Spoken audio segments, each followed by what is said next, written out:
কিন্তু আমি মুঠি দাম পারতাম না।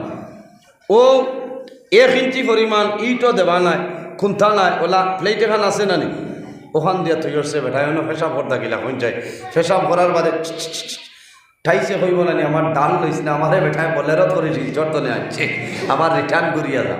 হ্যাঁ ইলা বানাইলে খামাইতো না, খারাপ পাইতরা ইলা বানাইলে খামাইতো না ভাই। ও যে ফসরাব করলাম, ফসরাবর সিটাটা আমার গাত লাগবো, শরীরও লাগবো। নবীজি ফরমায় আম্মা আহাদুমা ফাকানা লা ইস্তানজিউ মিনাল বাউল, এই ব্যক্তির কবর ও কারণে আযাব বন্দায় জমিন ফসরাব তনে সতর্কতা অবলম্বন করছে না। এর কারণে আমার যুবক সমাজ ভাই, আমার বিনম্র অনুরোধ হইল, যখন জমিনের মধ্যে প্রস্রাব করবরে সামান্য সতর্ক হইতে লাগবো।